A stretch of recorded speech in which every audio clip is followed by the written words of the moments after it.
Hey guys, I am Prishita Patel from Symposium, and we are back with a very interesting episode of SymMeet Season 2. So, today, along with us, we have this very interesting personality and a very multi talented personality. She is the editor at Tweak India. She is also the formal digital editor at LA and GQ, and she is also the co-author of the very famous book The Style Diary of a Bollywood Diva of the Kareena Kapoor Khan. And also she is an fashion expert at Radio 1. So in a nutshell, basically she's an all-rounder. With warm pleasures, we would like to welcome you, Miss Rochelle Pinto. Thank you. I appreciate it. And so how did you basically spend your time during lockdown? Well, initially, I spent my time getting frustrated and feeling quite anguished by the fact that I had to be indoors. But I think that I realized if I want to stay sane and I want to power through this, I was going to have to get back to being productive. So when they announced the lockdown, the first thing I did is I ran out and bought a bunch of paints because I wanted to start painting again. I'm very thankful that our job allows us to work remotely. And I have a job that I enjoy tremendously. So I was able to keep doing that job through the lockdown. And, it's already tough. A lot of people have lost their jobs. So I feel very grateful that we were able to not only retain our jobs, but also keep doing more and more and improve the quality of content at Tweak. I started cooking. I absolutely hate cooking. And my job, my job is eating. My job is not cooking, but I decided that this was a good time to try and challenge myself. So I started cooking, but I'm so glad that I'm in Goa. And one of the best things is that I don't have to eat my own cooking anymore. So that is truly the best thing about being in Goa right now. So I would say that I've been able to not only go back to a few of the hobbies that I used to enjoy when I was younger, but I've also spent this time introspecting a little bit and trying to understand how we can operate in the world better, how we can be kinder to the environment, and how we can just, be a little more self-sufficient when it comes to entertaining ourselves and changing the way that we evaluate our place in the world. So that is something that I've spent a significant amount of time doing during this pandemic. And also ever since I got to go, I started learning pottery, which I encourage everybody, this is the time that you can really get your hands dirty and have fun. So go ahead and do that. So, there was this thing, all of us, many of us, today's generation, we don't have that clear idea, what do we want our careers to be? We just don't know what it is. So, right. when you were of our age, what was it that made you decide, I want to be a writer, I want to get into journalism? What was that thing? I've always wanted to be a writer. When I was very young, I wanted to be a horse because I had read Black Beauty, and I thought that if a horse can be a writer, then surely I can be a horse. My 5-year-old brain had somehow made that connection. Luckily, I didn't stay that stupid for too long. I've always wanted to be a writer because I've always been very opinionated, and I've always wanted to talk and kind of engage with people and share opinions. And honestly, if you are that kind of person, it can be very annoying when you're a child, but it's the perfect personality type for media, someone who asks too many questions, someone who always has an opinion on something. So I knew I wanted to be a writer, and luckily I got to do many different things when I was younger that helped me make this decision. So when I was 11 years old, I was already interning at All India Radio. So we had a little guest segment for young people to come on and host their own radio shows. So I had my first job when I was 11. Thereafter, my parents encouraged me to participate in event management. So I used to be a compere. I've, done a little bit of TV journalism also on a very small scale in Goa. But I think if you're someone who's struggling to figure out what it is that you want to do in life, you're not going to learn that by sitting at home and reading books and trying to figure it out. You're only going to learn what you like or what you absolutely don't like by actually going out and doing those things. And what's so incredible about the time that we live in is you don't really need permission to do half of the things, or you don't need to come from a particular kind of background, or you don't even need to necessarily be in the big cities to do it anymore. You can literally do it from anywhere in the world because the internet gives you that kind of democracy and that power. So I would say if you're someone who's confused about what you want to do, think about the things that you like doing, experiment. It's very important to intern, and do that from a very young age, because there are things that you will learn on the job that just cannot be taught in a classroom. No matter you go to Columbia University in the US or you go to Mumbai University, sitting in a classroom is just not going to teach you that. So if you want to be a fashion designer, intern at the local tailor if you don't have access to a big designer, because you're going to learn elements of the job that will take you years, and you're going to learn it at a young age, and you're already going to be at such an advantage. I have to say that I'm an SSC student, and my only educational qualification is I have a degree. I was a BMM student and I have a third year degree. That's it. I haven't done a master's.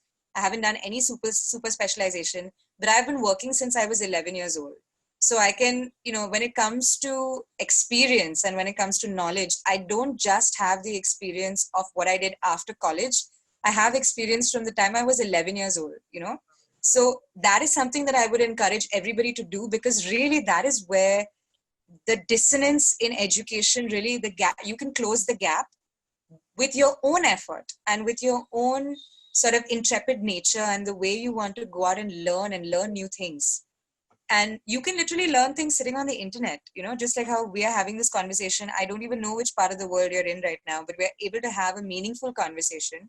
So you can learn things on the internet. You can go out and do elements of what you think that you might be good at and hone your talents. And then hopefully, you can turn something that you're talented in into a job. So, like, it's been like a long journey. Like, you've been a writer. So, by Mm-hmm. far now, what is that funniest typo which you would like to share with us that you have written? Like, the funniest one. But I do remember an incident where I don't know if it was funny or if it was like life threatening, but I used to work for the Hindustan Times, and we once put out a photo which had a politician and his daughter-in-law. But unfortunately, because we weren't too familiar with the politician's family members, we accidentally captioned the photo with his wife's name instead of his daughter-in-law's name. And it went to print. And this is a politician, I'm not going to name him, but it was somebody who was known for causing a lot of violence back in the day. And the members of his party would show up and just like break the computers and burn the building down if there was any such problem. So the guys in the press caught it. None of us saw it, and the guys at the press, luckily, they read the first run, and they called us and they said, "Oh my God, do you guys know what you've done? Like, if this had reached the print tomorrow, there would have been a horde of men outside the office, and they would have broken in and they would have destroyed your computers, and you all would have been in jail." And so we were all like, "Oh my God, sometimes when you're in the business, you don't think about the consequences that might happen. You get so caught up. And the one thing I've learned is that in media, even though we're sitting in a room and we're typing and we're putting it on our computer and then it goes to print, what happens after that we have very little control. So this was one very important lesson that we had to learn, that just remember, worst case scenario, it's likely to happen. So it wasn't a funny typo, it was more like, oh my God, I'm so glad someone caught that. And in retrospect, we can laugh about it, but at that time, we were all terrified. So yeah, so that was the worst typo. Of course, I've been a part of a publication that once printed, instead of man on moon, they printed first man on the front page. And so that was quite embarrassing, but I'm glad to say that we were not a part of that mistake. So yeah. So, you have worked as an author, right? So, Yes. how was your experience working with Kareena Kapoor? It was very professional. It was an exciting experience because I was very young when I did that. I was 23 years old when I started that collaboration. I got to see a side of the industry that perhaps, being someone who hasn't grown up with Bollywood and hasn't grown up around Bollywood, it was interesting for me. And I learned a lot. And I learned that, I think the most important lesson I learned is that these people are humans just like us. They have the same expectations of life. They have the same joys. The same things give them happiness. The same things make them sad. And therefore, we have to treat them not with as much reverence as we do, and certainly not with as much uh, unbridled hate and just criticism that we level at them today. I think it's become sexy to say cruel things to people who are famous and get away with it because you yourself are not famous. You're hiding behind a computer or you're hiding behind a phone screen, and you can say the nastiest things and feel like, oh, you've gotten away with something. I think seeing Kareena and her family as humans and realizing that these people are not immune to criticism, and they're not immune to the cruel things that people say, I think it's made me just a little more empathetic and a little more sensitive. And I do wish that more people understood that they are human at the end of the day. They're not gods, and they're not impervious to criticism and just the horrible, ghastly things people say on the internet. Honestly, sometimes when I read the stuff that people type, I feel like, what happened to you, man? Like, what happened to you in your life that you felt the need to say something so cruel to someone you don't know, right? I just wish we treated each other with a little more kindness. And we're seeing that today. You're seeing how what a toxic environment we've created for ourselves. So one more thing, there's a saying like pen is mightier than a sword.